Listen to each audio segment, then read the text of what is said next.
After being diagnosed with cancer, I didn't know how to break the news to my family. The medical report had been sitting on the table for 3 days, untouched. No one asked me a thing. It wasn't until the 4th day, when I missed making dinner because of a follow-up appointment at the hospital, that the phone finally started ringing off the hook.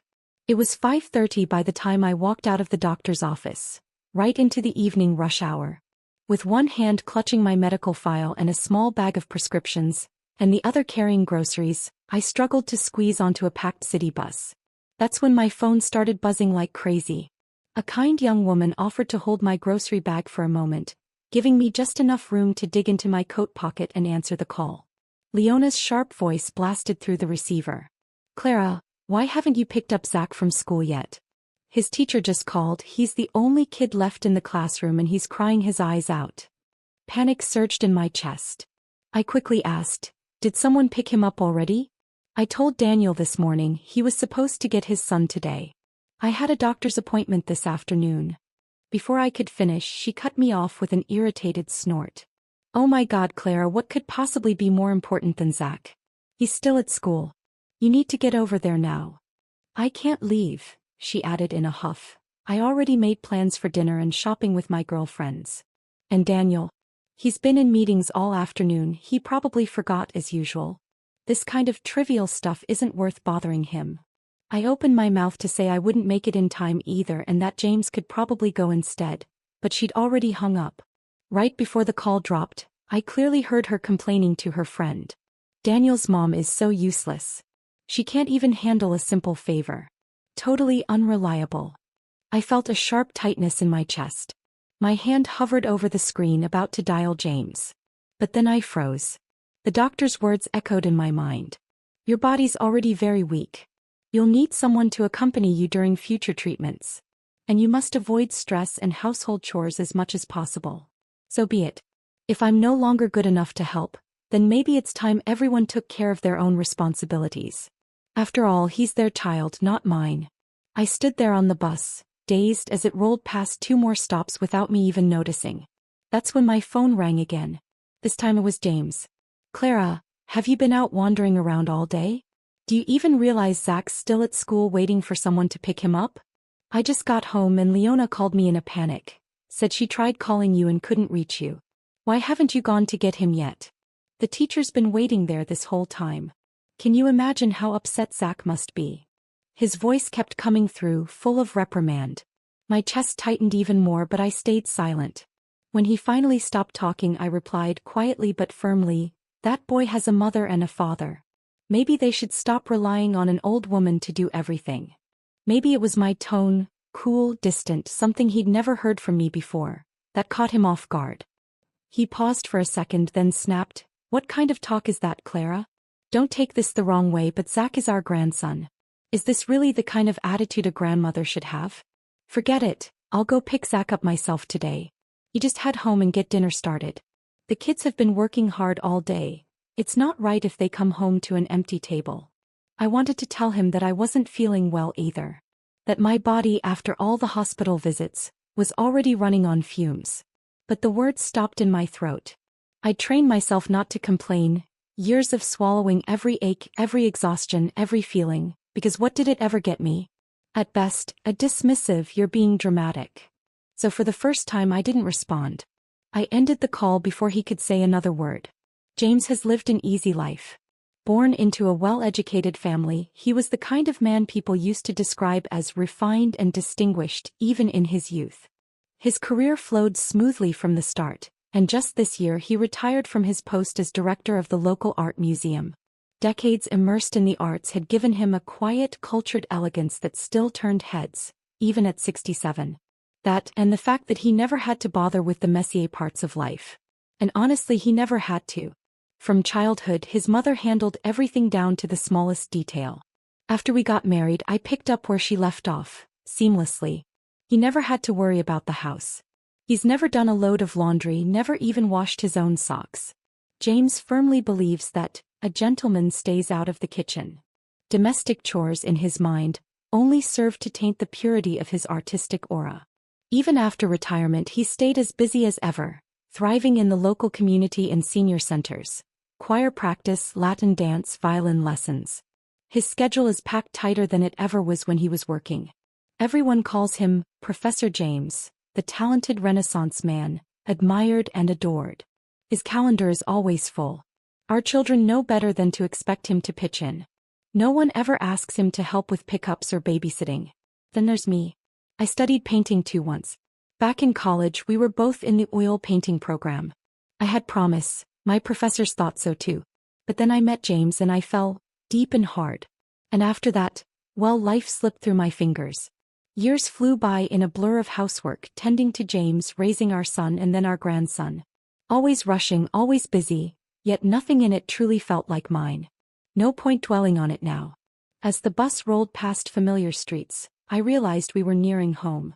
But for some reason my heart grew heavier with each passing block. Maybe it was just the early signs of the cancer, the fatigue, the dull ache in my bones. But all of a sudden I didn't feel like going home anymore. But the truth was, I had nowhere else to go. My parents were long gone and most of my old friends had their own families, their own busy lives. I stared blankly out the bus window and for the first time, a wave of deep sadness washed over me. 65 years of life and I had no one I could really talk to. Not one soul. About 15 minutes later my phone rang for the third time. Clara, why aren't you home making dinner yet? Zach's throwing a tantrum, says he's starving. Daniel's about to get home too and I don't cook, you know that. Are we supposed to just sit around and wait for you for another half hour?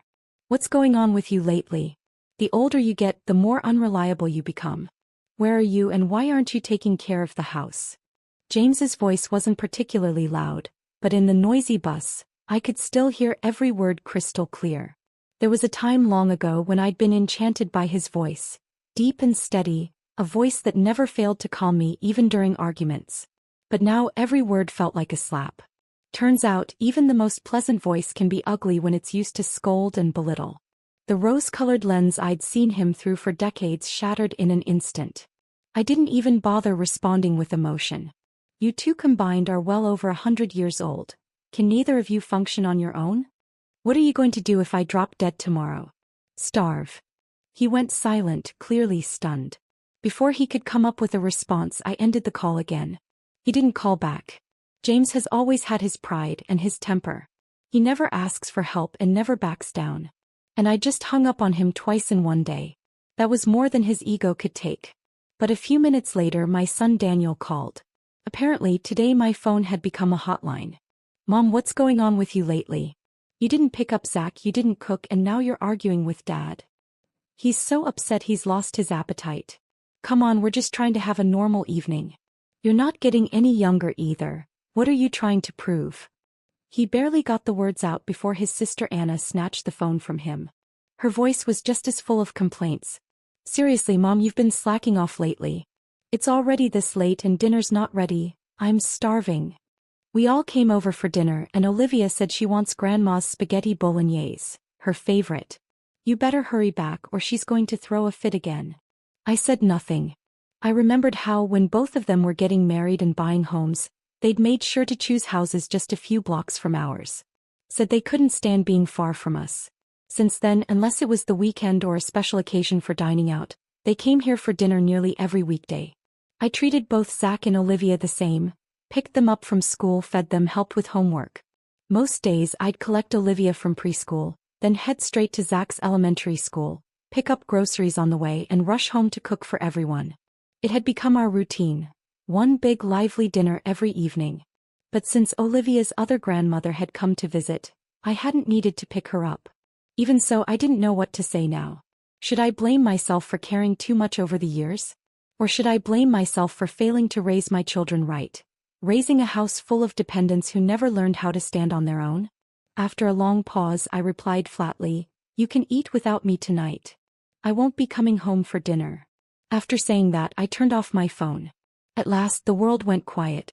Somewhere along the way, the bus had already passed my stop. Darkness had settled over the city, unfamiliar streets unfolding outside the window. But for the first time tonight, I had a seat to myself. How ironic, really.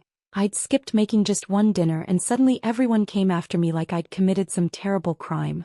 And yet, the breast cancer diagnosis report had been sitting on the living room coffee table for 3 full days. Not a single person had asked me about it. They sit on that couch every day glued to their phones watching TV playing games. Even the fruit I carefully replace with fresh ones each day, they never ask, never notice, just reach out and help themselves. But somehow not one of them has glanced at the medical report right next to it. Was it just because my name was printed on the cover? Did that make it invisible to everyone by default? Like me, living in that house for decades, giving and giving yet never truly seen. My children always say, "Mom, you really lucked out marrying Dad. You never had to work and you got to be the elegant wife of an art museum director." Relatives gush about how James carried the whole family, provided everything, raised 2 accomplished children. What a remarkable man. The ache in my chest sharpened again, and without realizing it, tears had already started streaming down my face. I turned my head toward the window, hoping no one would see me cry. At my age, there's always that fear of looking pathetic to strangers. The city lights outside blurred in the veil of tears, flickering, distant, unreachable. So many homes lit up across the city, yet not one of those lights felt like it truly belonged to me. Just then, a pale hand reached into my vision, offering me a tissue. It was the same kind young woman from earlier. "Ma'am, are you okay? Here, take this." She smiled gently. "The breeze by the window's pretty strong. Be careful not to catch a cold. Oh, and I saw the bag of medicine you're holding. I figured maybe you weren't feeling well." I took the tissue and nodded, my voice catching as I whispered, "Thank you." But somehow the more I wiped, the harder the tears fell, until it felt like everything inside me was finally pouring out. One simple act of kindness from a stranger. Something my own family hadn't shown me in years. In that moment, something inside me shifted. I made a quiet, unwavering decision. If love has to be begged for and a home has to be earned through sacrifice alone, then maybe it was never really mine to begin with. And if that's the case, then I'm done wanting it. When the bus reached its final stop, everyone else got off. I stood up, unsteady on my feet, swaying a little as I grabbed my bags. The young woman noticed and immediately stepped in again, taking most of the weight from my arms without hesitation. "Thank you so much," I said, genuinely moved. "You've really helped me today. You must be exhausted yourself. Commuting this far after work must be tough." She waved it off with a smile. "Not at all. I'm actually just an intern at the hospital where you had your appointment." Then she added almost sheepishly, "I got off several stops ago, but you looked like you weren't doing so well. I just wanted to make sure you were okay, so I stayed on with you. Do you live nearby?" I froze for a second, guilt washing over me. "Oh no. I don't live around here. I'm so sorry. Let me call a cab to take you home. Thank you for caring." "Really, I'm fine, I just feel terrible for troubling you." "You don't need to apologize," she said gently. "If anything, you should take a cab home. You're not feeling well. Don't push yourself. I can just catch a bus back from the other side of the street. It's easy." "No," I said firmly. "You've already done so much. This was my mess and I won't let you go back alone because of me." I insisted on walking her to the curb and hailed a cab, ushering her in with me. First, I had the driver take her home. Then I gave directions to head toward mine. I hadn't brought anything with me today. I was only supposed to go in for a routine checkup. Now I needed to head back and start packing my things. As she got out of the car, she turned back with one last warm smile. "Ma'am, you know, medicine has come a long way. Don't lose hope. Everything might turn out just fine." I waved goodbye and tears nearly slipped again. Somehow, all the heaviness, the bitterness of the day felt a little lighter, healed just a bit by the kindness of a stranger I hadn't even known an hour ago. Back near home, I passed by a restaurant just outside our neighborhood, one that had a reputation for being exclusive and overpriced. I'd heard James and the kids mention it more than a few times. They'd only been there for formal dinners or special occasions, always praising how refined it was. Yet not once did any of them think to take me there. Maybe they never saw me as someone who belonged in places like that. To them, I was just a housewife, someone who saved money, cooked meals, did laundry, not someone who needed to experience fine dining. Without thinking too much, I turned and walked in. For the first time in my life, I sat down alone and treated myself to a proper, elegant dinner. The groceries I'd bought earlier were already long gone, tossed into a trash can after I'd stepped off the bus. I used to worry about every dollar trying to save for my kids and grandkids. The fewer luxuries I indulged in, the more I could leave for them. Even calling a cab used to feel like a splurge I had to justify. But now that I'm sick, I realized if there's anything left I still want to do, I should do it. No one knows how many days I have left. So I tasted every bite of the meal they used to rave about, and quietly realized it wasn't all that special. I'm not some fool who can't tell good from bad. I'd just never been given the chance to choose for myself before.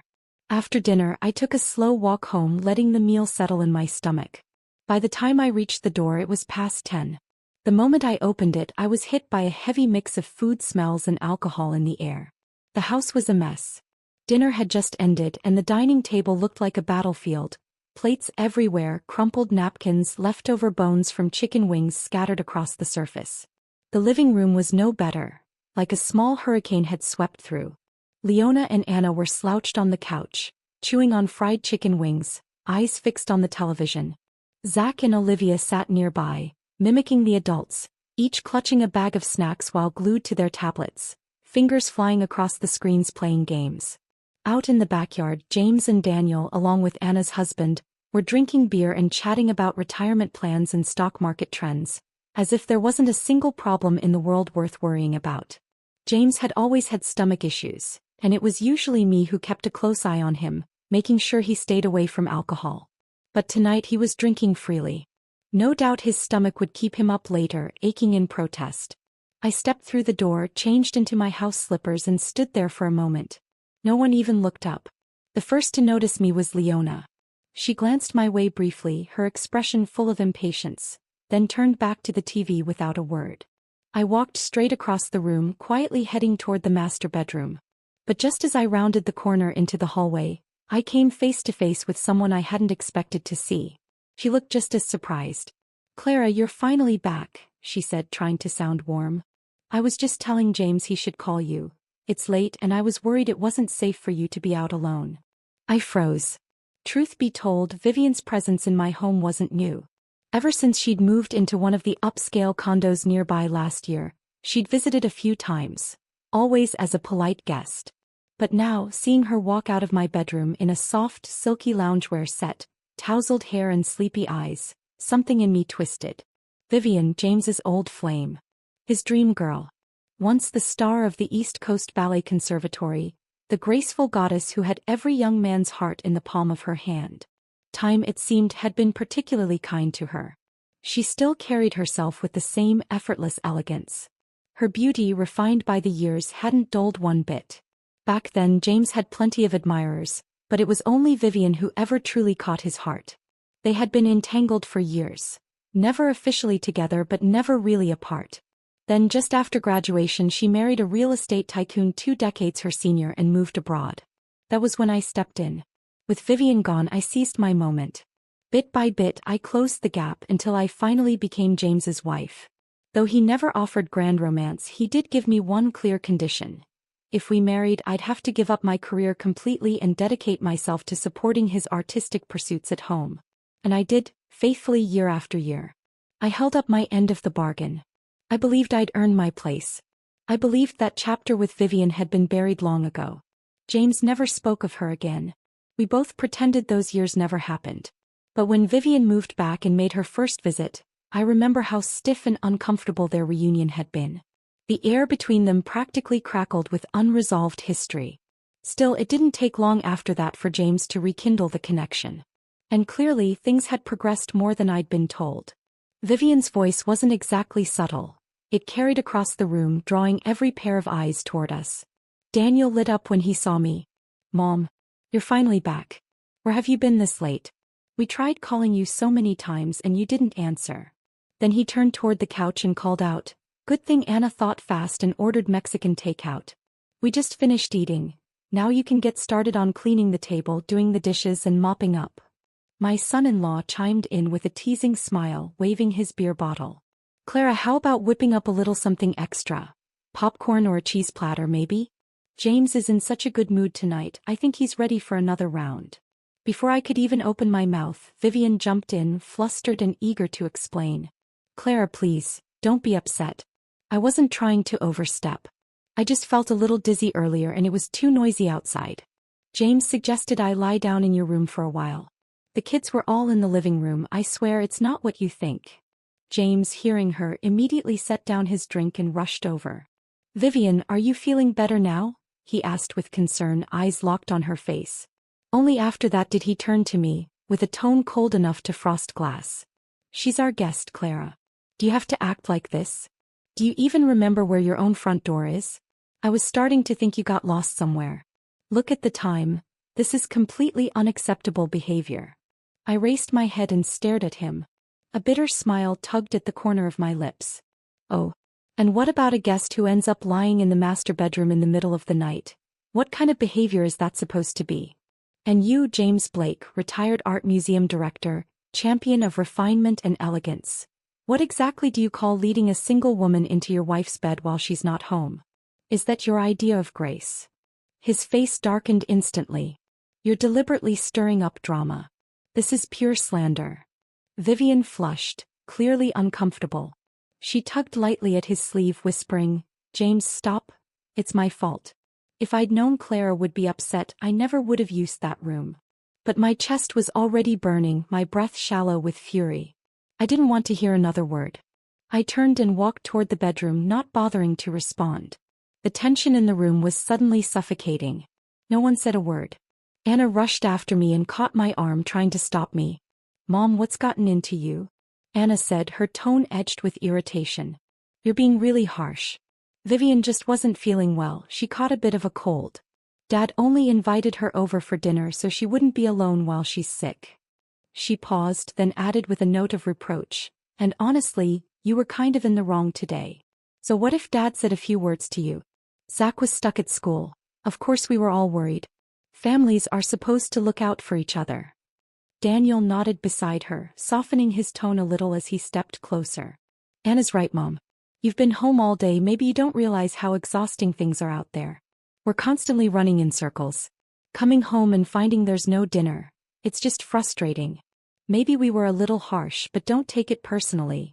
I looked at these children, my children, and felt a cold emptiness settling deeper inside me.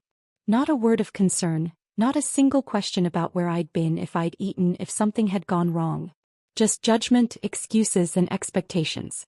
Then Leona's eyes flicked to the pharmacy bag in my hand. Her mouth curled with a mocking smile as she chimed in, voice thick with sarcasm. Exactly, Clara. Zach was practically in tears from hunger earlier. He's still so young. What if something had happened because he skipped a meal? She glanced at the shopping bag and sneered. You sure seem to have a leisurely day. Stocking up on all those supplements again? I've told you 100 times. Those things are a scam. A complete waste of money. You'd be better off spending it on gifts for Zach and Olivia. At least they'd enjoy it. She let out a small laugh and added, if you're really so bored, maybe take a page from Vivian's book. At least she knows how to dress well and carry herself with taste. She actually looks like she belongs next to James. My face turned to stone. Daniel quickly tugged at Leona's sleeve, clearly sensing the tension thickening in the air. What the hell, Leona? You've had too much to drink. And for the record, my mom's always been frugal. She hardly ever spends money on herself. He turned to me, trying to soften the blow. Mom, it's late. The dishes can wait till morning. Why don't you help the kids get ready for bed? Olivia said she wants to sleep over tonight. I slowly turned my gaze toward each of them. These faces I knew so well, and felt only a cold, bone-deep fatigue. Not a flicker of warmth, not even a trace of real concern for me as a person. They were all so quick to assign me tasks, to scold me, to use me. But not one had asked if I was okay, if I'd eaten, or why I'd come home so late. This so-called family affection didn't even measure up to the kindness of a stranger on a city bus. Sometimes it's not anger that takes over. It's numbness. I finally spoke, my voice calm and even, but each word dropped like a stone. There's something I need to formally tell all of you. You're all grown adults. You've got your own lives, your own families. It's time to wean off. As of today, I'm no longer your unpaid maid. No more school pickups. No more dinner on the table. No more housework taken for granted. If you need it done, figure it out yourselves. And if any of you feel a sudden urge to care for some poor, fragile old friend, go ahead. I won't stop you. I won't interfere. But don't worry about me. I won't need anything from you either. The moment my words landed, the entire room fell into stunned silence.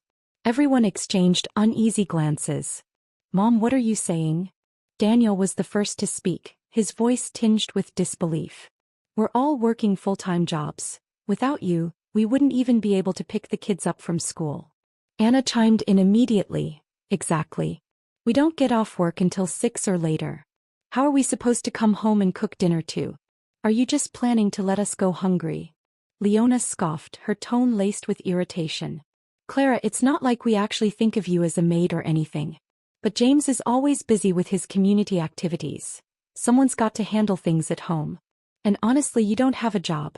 Helping out a little is no big deal, right? It's just something to keep you from getting bored. One by one they all stepped forward trying to convince me, reasoning with me like I was the one being unreasonable. But all I felt was a slow, searing fire rising in my chest. I'm not bored, I cut in coldly. And if you really think all of this is no big deal, then try doing it yourselves for a full day. Let's see how easy it feels then. I'm a human being, not your unpaid domestic help. I've spent decades running this house without a break. Now it's my turn to rest. Anna noticed the shift in my tone and quickly softened her voice, looping her arm around mine like a child trying to appease a parent. Mom, we're not saying you shouldn't rest. But it's not like you're working. Being at home is resting, right? Honestly, you're just upset because Vivian came over tonight, aren't you? She didn't do anything wrong. We were all here too. She's your old classmate and she wasn't feeling well. Dad was just helping her out. What's the harm in that? The more she spoke, the tighter my chest felt, the dull ache beneath my ribs flaring again. I gently pulled my arm away and looked her straight in the eyes. My voice was calm but sharp, every word heavy with purpose. First, being at home doesn't mean I've been resting. If you don't believe me, try taking turns with the housework starting tomorrow. Then tell me how rested you feel. Second, Vivian is your father's guest, not mine. I won't speak for what goes on between them. But don't use me to smooth things over just because you don't want to face the truth.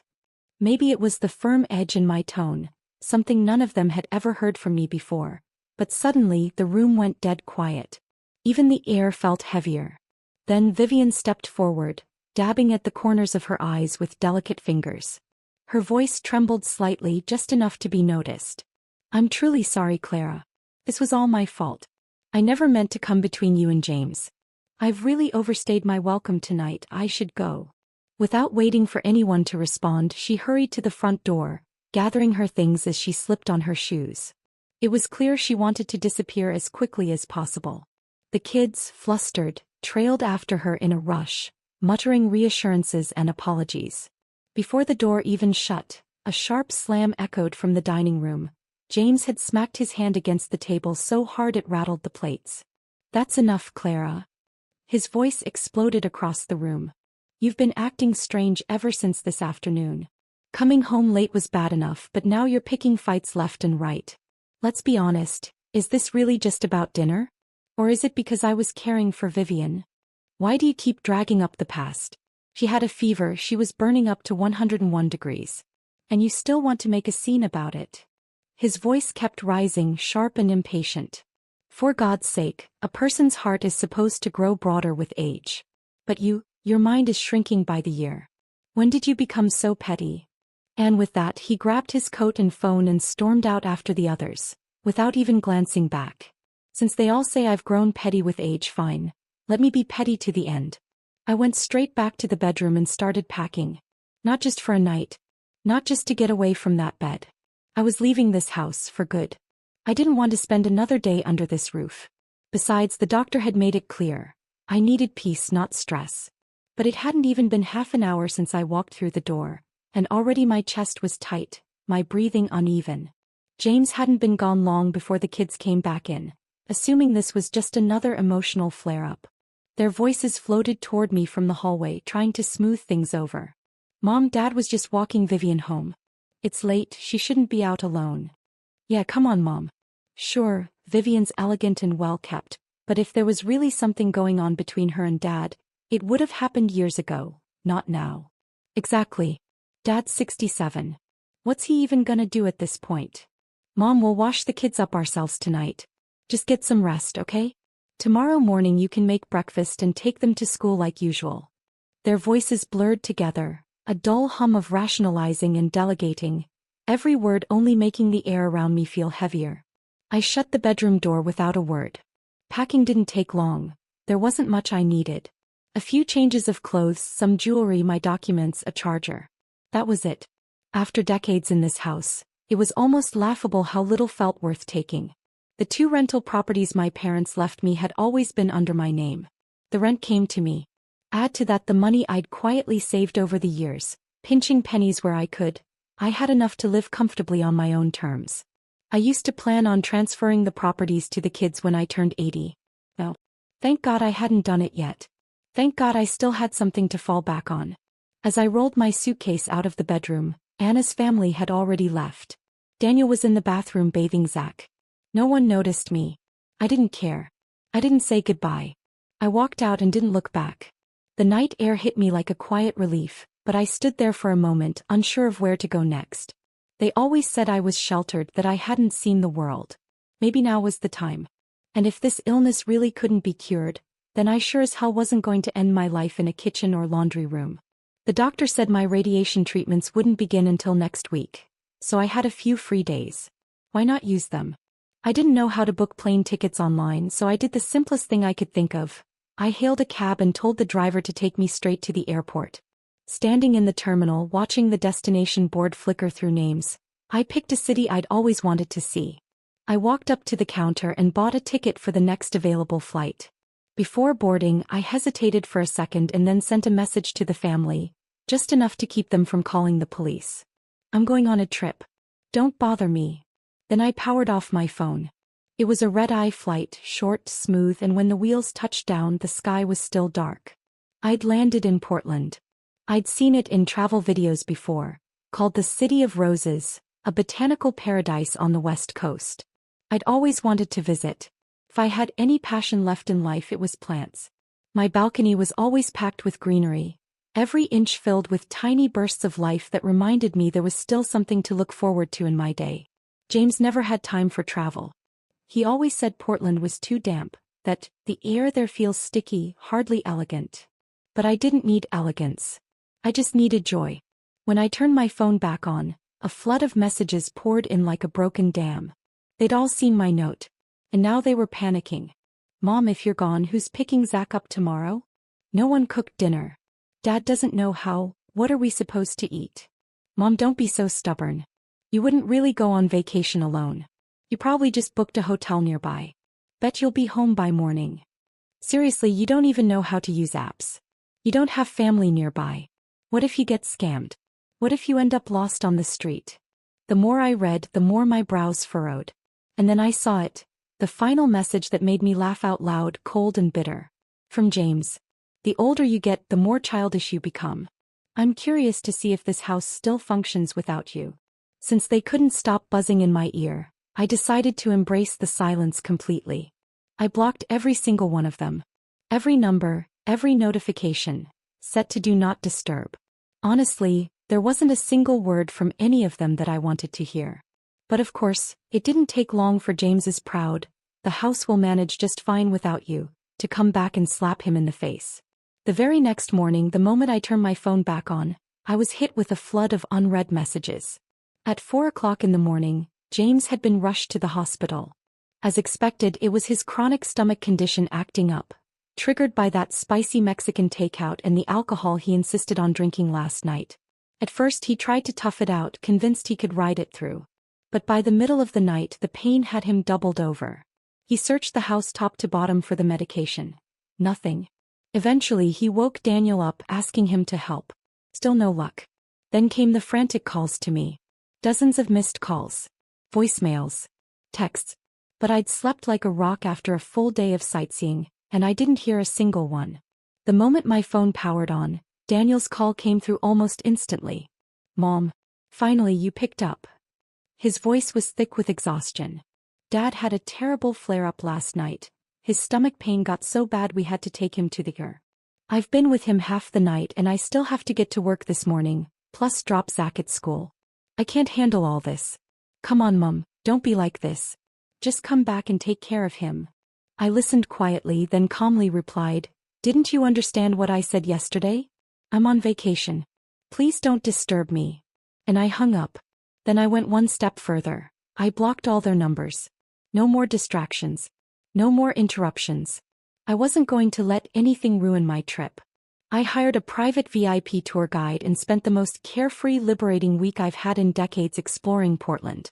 I visited every major attraction, tried all the food I'd been curious about, and finally made it to the botanical garden I'd always dreamed of seeing. The biggest surprise? I even had a full travel photo shoot. My personal guide was incredibly attentive. He didn't just show me around, he acted as my photographer and creative director, capturing every moment of my journey with care and precision. When I saw the photos afterward, I barely recognized myself. Bright eyes, glowing skin, radiant energy. There was a lightness in my expression I hadn't seen in years. So it turns out I could shine too. Just like Vivian. My guide even taught me how to use travel apps on my phone. Rideshare services, flight and hotel bookings, maps, travel reviews. I finally knew how to navigate the world without needing anyone's help. For years, whenever I asked my kids to teach me something simple, how to look up a recipe, how to use a new app, they always brushed me off, too impatient to bother. Not anymore. Now I didn't need anyone.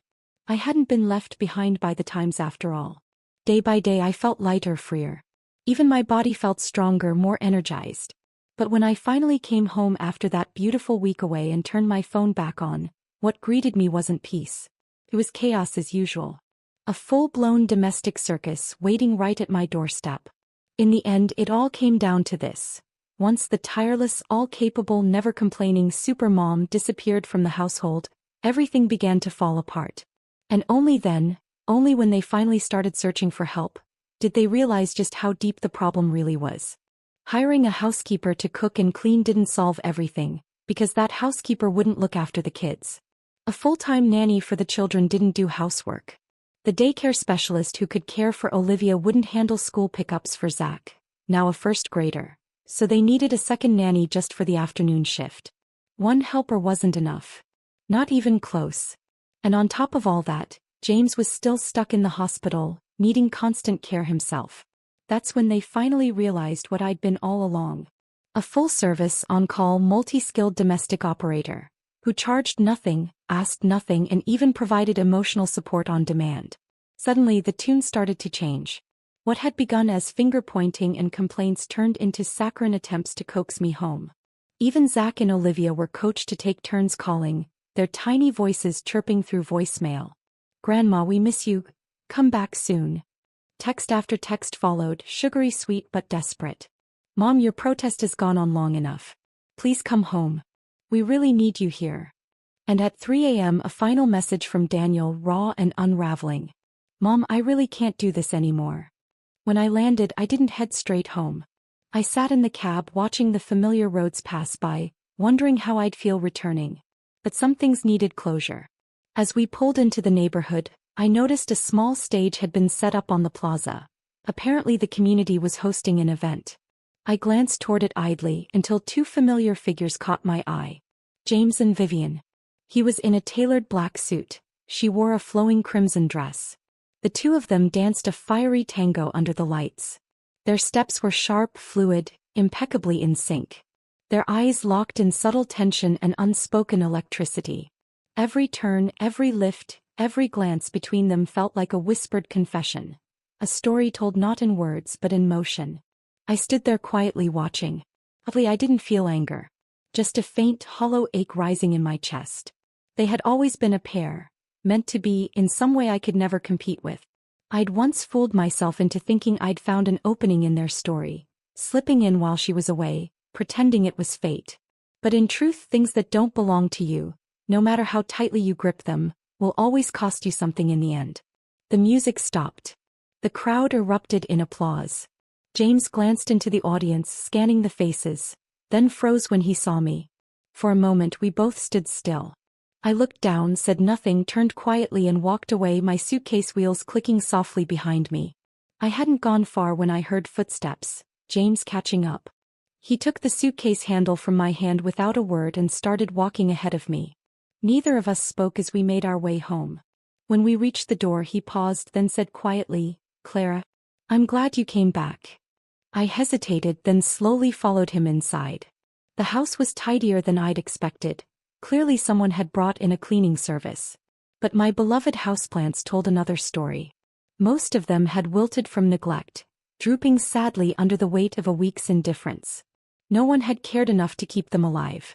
I sat down, ready to finally have the conversation that needed to be had. But just as I opened my mouth, the front door swung open.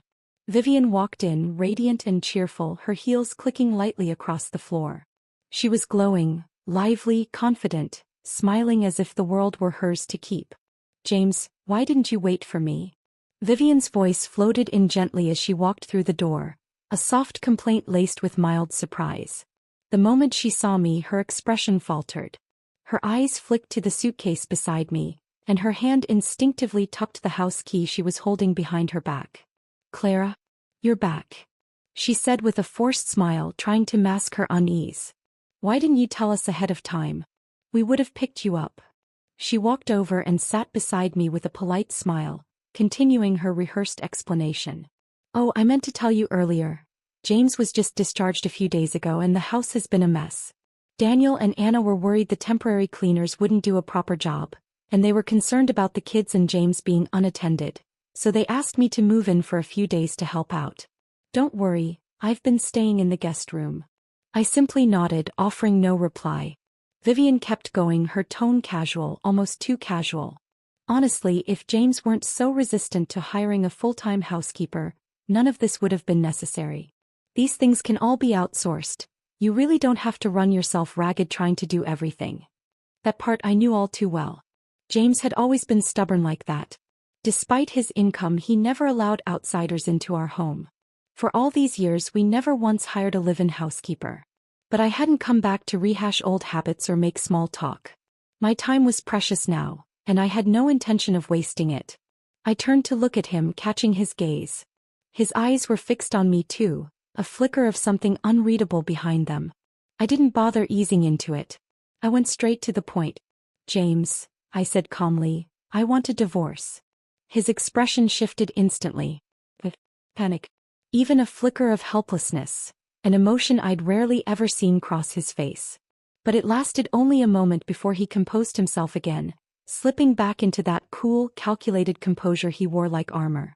"Clara, that's not funny," he said, his voice low. "At your age, this kind of joke really isn't appropriate." "I'm not joking," I said firmly. "I've been thinking about this seriously, especially over the past week. For both of us, this might just be the most honest form of relief."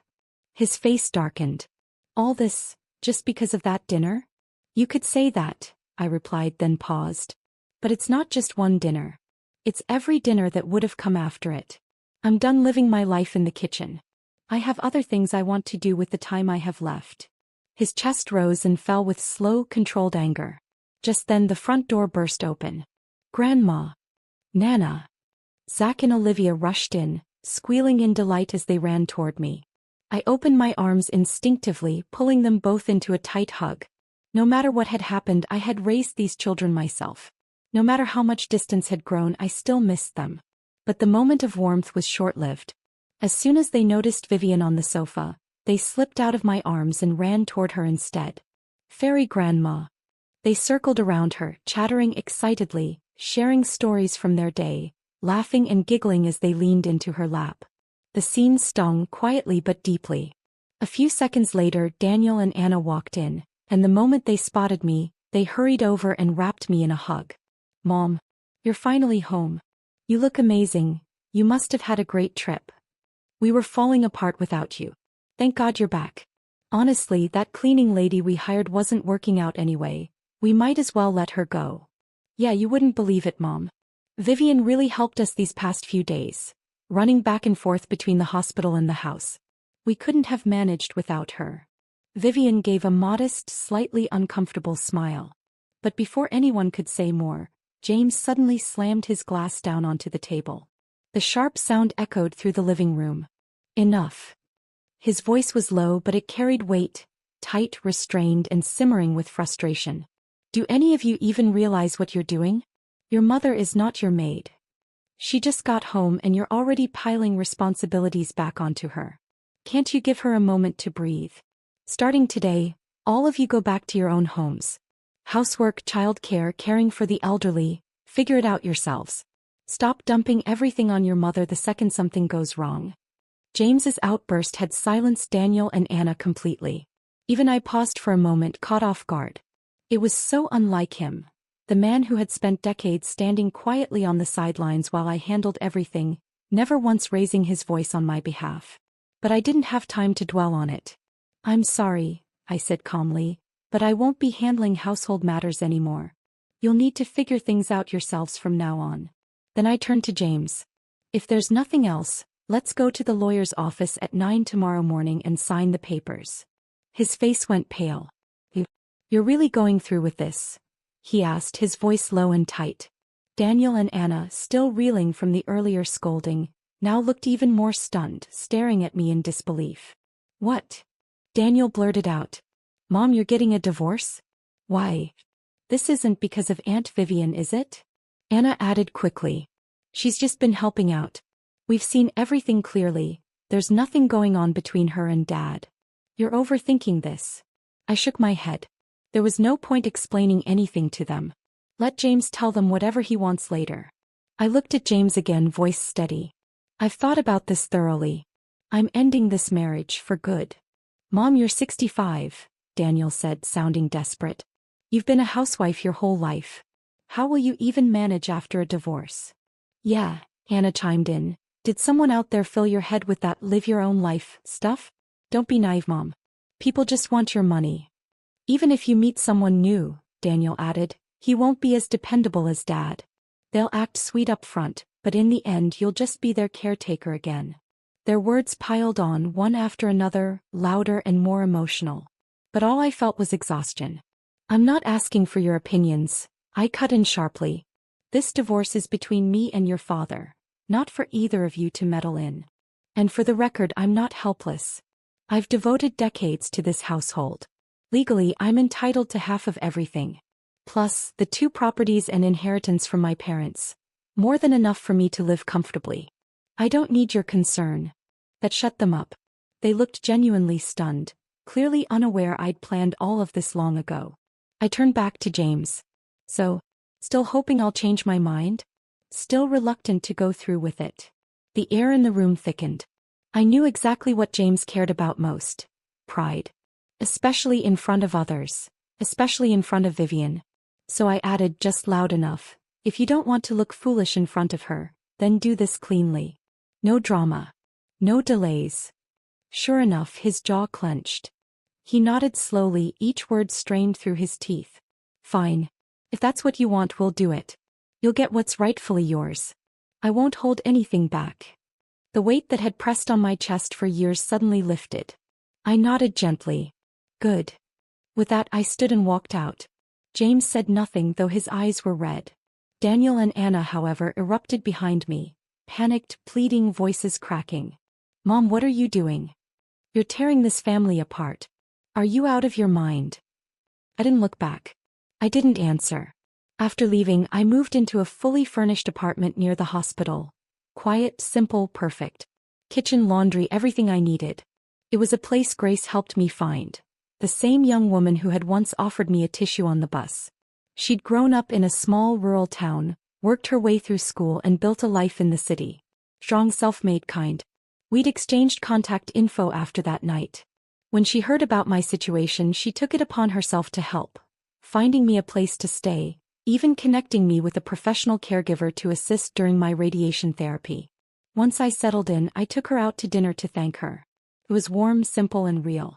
The kind of conversation I hadn't had in years. That night, just as I was preparing for bed, the family group chat lit up again. Familiar names, familiar noise. Daniel. Anna. Her husband. All of them now taking turns trying to convince me to reconsider. "Mom, you're too old for a divorce. It's embarrassing. Think this through. Once you walk away, Dad's still a catch. Great pension, kind personality, he'll have women lining up. You'll regret it. You're making a mistake, Mom. A big one." I didn't reply to any of it. And then Daniel sent the message that cut the deepest. If you can walk away now when we need you most, then don't expect anything from us in the future. Don't expect me to call you mom anymore. I stared at that message for a long time. Then without hesitation I exited the group chat and blocked every number. Everyone except James. We still had paperwork to finalize after all. That night I finally slept soundly for the first time in a long while. The next morning I ordered a car at 8:30 and headed to the law office. Out of courtesy I even sent James a reminder text, with the time and address. I arrived early. At 9:30 sharp, James appeared at the door. Only then did I finally breathe a sigh of relief. James showed up with stubble on his face and dark circles under his eyes. Exhausted, disheveled, a far cry from the refined man he always prided himself on being. I wasn't surprised. After a lifetime of standing above me, it must have been unbearable to suddenly find himself beneath me, outmaneuvered in every way. We signed the agreement quickly and headed straight to City Hall to finalize the divorce paperwork. When we handed in the forms, the clerk paused for a split second, visibly surprised. But professionalism kicked in quickly. She glanced between us and asked casually, "Reason for divorce?" James said nothing, his face a blank wall of indifference. I smiled lightly. If we must give one, let's call it irreconcilable differences. The clerk looked puzzled for a moment, probably wondering how two people who looked so polished could fall apart so neatly. But when she saw how clearly we'd divided everything, assets split 50-50, no disputes, she skipped any mediation and simply processed the paperwork. As soon as the formalities were over, I turned and walked away. James stood frozen behind me, his face even grayer than before. I didn't give his reaction another glance. While he was still stuck there in his daze, I was already in a cab moving forward. And just like that, life felt lighter, freer. The radiation treatments were rough, and there were days my body ached with fatigue. But overall it was manageable. And for the first time in decades I had space, real, uninterrupted space, to breathe. Grace came to the hospital nearly every day. Sometimes she helped me talk to the doctors, sometimes she just sat with me through lunch, chatting, offering encouragement with that quiet strength she carried. Other patients thought she was my daughter. They often whispered, "You're lucky to have such a thoughtful girl." Over time I got to know more about her. She grew up in a small, conservative town where everything favored her younger brother. She worked her way through college, paid her own tuition, and built a life with nothing handed to her. She'd been through more than most people ever knew. The more I learned, the more my heart ached for her. There was a quiet resilience in her, a kind of strength I admired deeply. And somewhere along the way I began to consider asking her to be my goddaughter. Strange, really, this was supposed to be the hardest stretch of my life, battling illness and starting over alone. But somehow, it had turned into the most peaceful chapter I'd known in years. Most mornings were spent at the hospital. The afternoons and evenings were mine, wide open, unhurried. But still the quiet could get heavy. The silence made room for fears to creep in. Every cancer patient, no matter how strong, has that fear. I was no different. The doctor advised me to find a distraction, to walk more, to get fresh air, to stay emotionally balanced. Grace remembered I once told her I used to paint in college. She kept gently encouraging me to try again, to pick up a brush, even just for fun. But I hadn't painted in decades. I didn't even remember where to start. The thought of holding a brush again felt foreign, distant. Until one evening, during a quiet walk, I passed a small, vintage-looking art studio tucked into a side street. It had that nostalgic charm, warm lights, soft music, and the unmistakable scent of linseed oil and canvas. I walked in casually at first. And there, seated at an easel, was an elderly woman painting in complete concentration. I was captivated. I stood quietly behind her, watching for nearly half an hour before she turned around. And we both froze. It was Diane, my college professor. The one who had once believed in me more than anyone else. She was over 80 now, her hair silver, her body frilier, but she still painted. And her reputation had only grown through the years. When she recognized me, her face lit up with warmth and disbelief. "Clara, you still have that look in your eyes. I'd know you anywhere." He poured me tea as we talked. I told her everything, about the years that had passed, about the life I'd lived. She listened quietly, then looked at me, her gaze steady. "I always knew you had real talent," she said. "You shouldn't have left it behind." I shook my head. "It's been decades. I've forgotten everything." She smiled gently. Then start again. From the beginning. Just for yourself. No pressure. Think of it as a hobby, just something that brings you joy. Something in me softened. For the first time in years I felt the weight lift. That night I picked up a brush. The first attempts were clumsy, my hands stiff, my lines shaky, the techniques long gone. I was almost embarrassed by how rusty I'd become. But I kept going. Day after day I practiced. Slowly, steadily I began to remember. I found my rhythm again. And with it, I rediscovered a piece of myself I thought I'd lost forever. Diane looked over a few of my practice pieces one afternoon. Her eyes gleamed with quiet pride. "I always said you weren't just a good student," she said softly. "There's emotion in your strokes. You tell stories with your colors. You have depth." She paused, then added, "To be honest, Clara, if you hadn't married so young, you'd probably be a professional artist by now." I looked down, smiling faintly. "I'm sorry, Professor. I really did waste the gift you saw in me." She patted my hand gently and replied with a warm smile. "But it's never too late, my dear. You still have time. You're just getting started." I blushed, nodding quietly. And this time, truly, deeply, believing her. Ever since I picked up the paintbrush again, my treatment days stopped feeling so heavy. Painting became my refuge, my distraction, my therapy, my rhythm. The hours passed easier, the fear receded, and even the pain seemed more bearable when my hands were busy blending color on canvas. Except for the occasional interruptions. James. After I'd blocked his number, he started calling from random numbers. Always some excuse, always some trivial reason. "Do you remember where I put my gray suit? Did you take that old photo book from the guest room? Which shirt should I wear to our cousin's wedding? And once, unbelievably, that flower you liked, it just bloomed. You want to come home and see it." Sometimes his voice came through thick with alcohol. "It's already dark out. Why aren't you home yet?" Every time I blocked the new number. Without hesitation. I didn't respond. I didn't want to. I didn't need those echoes from the past invading my space, pulling at my healing with strings I had already cut. Honestly, I didn't even understand what he was trying to do. He and Vivian, after all those years apart, they finally had no obstacles between them. Even the kids had come to accept her. Wasn't this his chance to reclaim the love story he'd lost?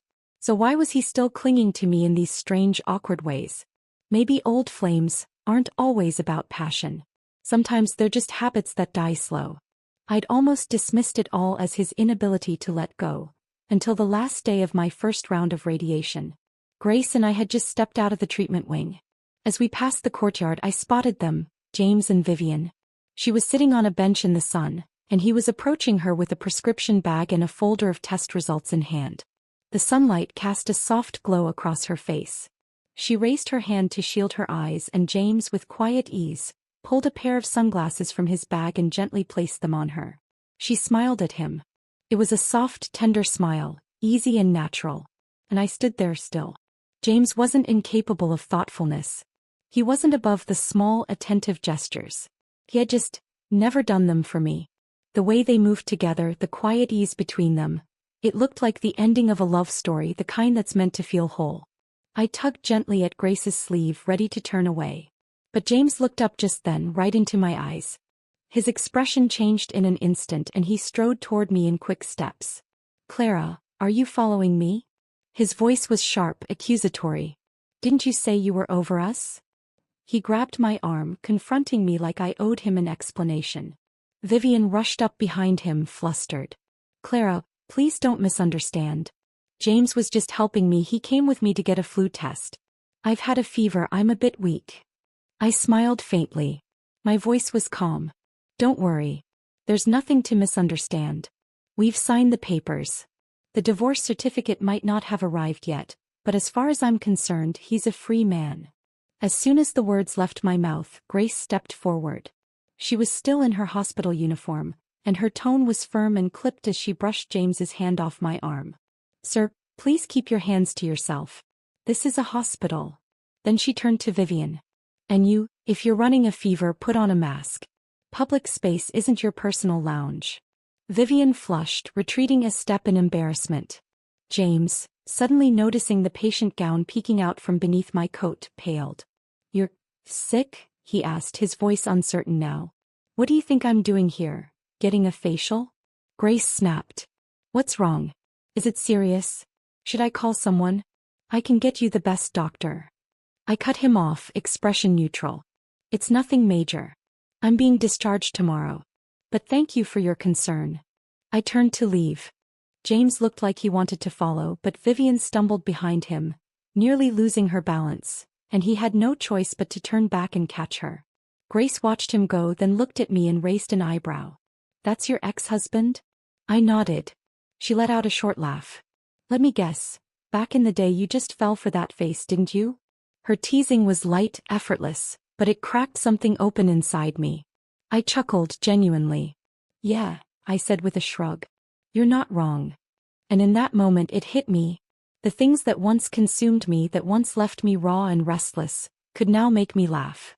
Just like that, the bitterness I'd carried for years began to dissolve. I was healing. Not just my body, but everything else too. The next day the official divorce certificate finally arrived in the mail. 40 years of marriage. Over, signed, sealed and done. Just like that the chapter closed.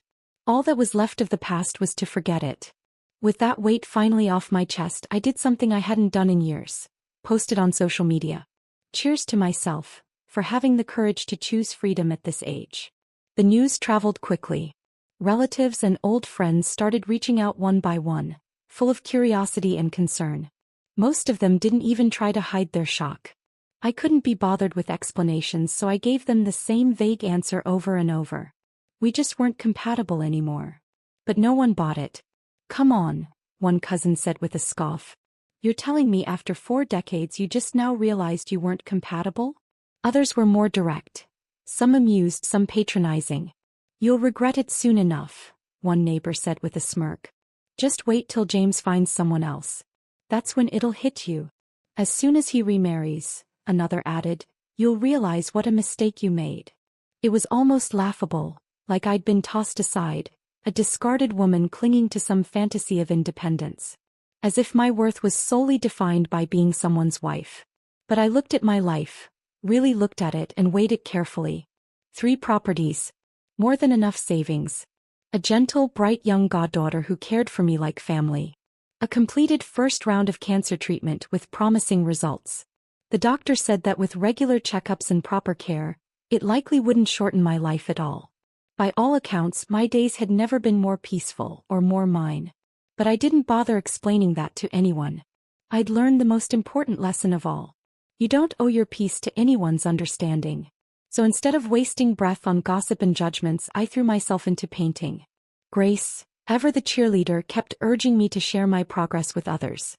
You should create an account, she insisted. Not just to connect with other painters, but to show other women it's never too late to start again. You could inspire so many people, women who feel stuck, invisible, forgotten. You could remind them they're not alone. Eventually I gave in. She helped me set up an account and named it Ink and Grace. A soft tribute to both art and the life we were building from scratch. I started posting quietly, photos of my progress, my sketches, my canvases. No talking heads, no self-promotion. Just the quiet intimacy of brush strokes, colors and layers forming on canvas. To my surprise, the account began to grow. Slowly at first, then steadily. More and more people followed. Some fellow artists, some strangers simply drawn to the quiet beauty of reinvention. The platform eventually reached out to collaborate, offering ad partnerships and promotion. I'd accidentally become a modestly popular art creator, and earned a little extra income on the side. But I never showed my face. Every photo, every video featured only my hands at work, or the soft silhouette of me painting in a pool of sunlight. Just a woman rebuilding a life in silence. A new beginning, without noise, without labels, without apologies. And just like that, the days passed, quietly, purposefully, peacefully. Grace's internship eventually came to an end. But due to her academic qualifications, the hospital couldn't offer her a permanent position, and her job search wasn't going well either. So I made a decision, one that surprised even her. I offered to fund her doctoral degree. Education is your passport, I told her. Another degree will open more doors than you can imagine. She cried while thanking me, insisting on writing out a promissory note, promising she'd pay me back one day when she could stand firmly on her own. Around that time, a few old friends started dropping by more often. They still seemed more interested in catching up on James than on me. "James seems quieter these days," one of them remarked. "He used to be so eloquent, now he barely talks at all." "I heard Vivian's moving into his house next month. No wedding, just a dinner with a few friends and relatives." "But never mind that," another added quickly. "You look healthier and more radiant every time we see you. Honestly, we're happy for you, darling." I just smiled. Their words didn't bother me. Not anymore. After all, James had finally married the woman he'd pined for his whole life. That was supposed to be his happily ever after. As for me, I'd long since removed myself from that story. What I didn't expect was what happened the day they were set to move in together. I had gone to the hospital for a routine checkup, nothing special. But when I walked into the consultation room, I froze. There they were, James, Daniel, Anna, Leona. Even Zach and Olivia. All crammed into the room. I stood still, speechless. James rushed toward me, grabbing my hand with both of his. "Clara, why didn't you tell me you had cancer?" His voice was trembling, nearly breaking. I hadn't seen him in months, and now he looked like a ghost of himself, gaunt, worn down, with panic and desperation carved into every line of his face. Daniel's eyes were red. "Mom, how could you keep this from us? This is cancer." Anna's voice cracked. "Mom, if Dad hadn't been cleaning the house and stumbled across your old medical report, we still wouldn't have known. How long were you planning to hide this?" Zach and Olivia ran over and threw their arms around me, hugging me tightly. I gently patted their backs and gave a faint smile. What could I say? When your heart's gone cold, you stop expecting warmth from people who've only ever left you in the cold. The doctor, clearly uncomfortable with the scene, finally spoke up. "She's in recovery. Emotional stability is essential to her healing. Please refrain from upsetting her." The room went quiet. After a long pause, Daniel mumbled, "If we'd known earlier, we would have hired help. We never meant for you to do everything on your own." Anna chimed in quickly, "Really, Mum, we didn't mean to hurt you. If we'd understood what you were going through, we wouldn't have let you handle everything by yourself. Not when you're sick." Just then Grace walked in, having just paid my medical bill. The moment she heard those words, her expression darkened. She walked straight over to me and gently held my arm. Her voice was low, firm, protective. "Clara, what did the doctor say about staying in good spirits? Don't let things like this weigh on you. Let's go home." I smiled at her and nodded. "All right." That one word sent a ripple through the room. Anna froze. "Mom, who is she?" Daniel looked equally startled. "Mom, why are you leaving with her?" James's face darkened, his eyes narrowing as they locked on mine. Leona, who had been uncharacteristically quiet until now, finally broke her silence, with all the tact of a hammer. "Clara, I really think you need to be careful. You know how people are these days. You've got 3 properties and plenty of money in your account. What if she's just here for your inheritance? That money was supposed to go to Daniel and Anna. Zach and Olivia are counting on it too. You can't just hand it over to an outsider." Before I could say a word, James raised his hand and smacked Daniel hard across the face. A sharp, echoing sound filled the room. His voice was low but cut like glass. "Tell your wife to shut her damn mouth. I don't hit women, so I hit you instead. Don't you ever repeat something so disgraceful again." Daniel looked stunned. He turned and glared at Leona, who shrank back and fell silent, face flushed with embarrassment. Her words had crossed a line, an ugly one. Even I felt the sting of them. And from the look on Grace's face, I could tell she'd been wounded too. Her cheeks were red, her eyes flashing. My heart burned with fury. "Grace is my goddaughter," I said coldly. "Does anyone here have a problem with that? You already accepted another woman as your new mother. Why can't I choose whose family to me? I know exactly what kind of person Grace is. If any of you had shown me even half the care and warmth she has, I wouldn't be standing here today feeling like a stranger in my own life. And even if she were after my money, so what? It would still be worth it. I'd rather give it all to her than to people who only see me as a burden." Without waiting for a response, I turned, took Grace's hand and walked out of the room. No one followed. But just before I stepped out, I caught a glimpse of Daniel and Anna's faces. They weren't angry anymore. Not even indignant. They just looked shaken, ashamed, startled, and maybe, just maybe, a little afraid. Days passed, quiet and steady, just as I liked them. I thought they had finally backed off. After all, I wasn't going to the hospital as frequently and none of them knew where I lived. Or so I thought. But the very next day, James showed up at my door. When I opened it, I froze for a second. He looked worse than he had the day before. Hollowed cheeks, even darker circles under his eyes, his voice hoarse and rough. I was wondering if I could come in for a bit, he said quietly. I just wanted to see how you're doing. I hesitated. Then without a word I stepped aside and let him in. But I didn't offer him a drink, didn't say a word of welcome. He wasn't a guest. I hadn't invited him. He didn't seem to mind. He slowly wandered through the apartment, eyes scanning the canvases on the walls. Paintings in warm tones, vivid strokes, layers of color. My work, my rediscovered self. Clara, you really started painting again? His voice was soft, almost in awe. Your work feels stronger than it used to. And you, he paused, looking at me, you look more alive, like the woman you were when you were young. When I was young. Something in those words hit a tender spot. Back then I'd wondered so often, did he ever really see me? He kept walking, taking in every detail. This place, he said slowly, it's warmer than I expected. Feels like a real home. Our old house just feels like an empty shell now. I didn't respond. I just went back to my easel, picking up my brush again. But he stood there like something inside him had finally burst open. I'm not with Vivian anymore, he said. Truth is, I never really planned to get back together with her. His voice was strangely calm now, as if he'd rehearsed it 1,000 times. After all these years I realized it wasn't her I missed. It was who I used to be when I was with her. That old dream of youth, not the person herself. She wanted something more and I thought maybe I could give her that. Maybe it was better than sitting alone in a house full of memories. But when I found your medical report, everything snapped into focus. His eyes met mine. That day I realized, I never cared for you enough. I never truly saw you. I guess I've cared more than I ever admitted, even to myself. My brush faltered in my hand. I stared at the canvas, suddenly unsure where the next stroke should fall. He stepped closer. I'm sorry, Clara, he said. I never wanted the divorce. Not really. I wasted so many years. Can I have a chance to make it right? My instinct took over. I shook my head. And just then a single tear dripped onto the canvas, dissolving a stroke of color into a soft blur. Like an old scar resurfacing, quiet but undeniable. I think that's enough for today, I said softly. I have things to do. Please leave. I stood up and walked him to the door. The moment it shut behind him, the tears came harder, falling one after another. Not for him. For me.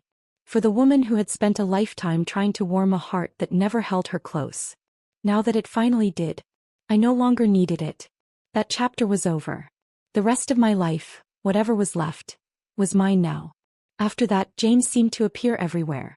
At my studio door, quietly watching me paint.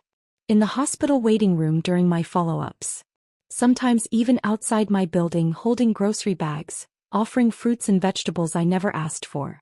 Eventually, the kids started tagging along, showing up like awkward guests with practiced concern.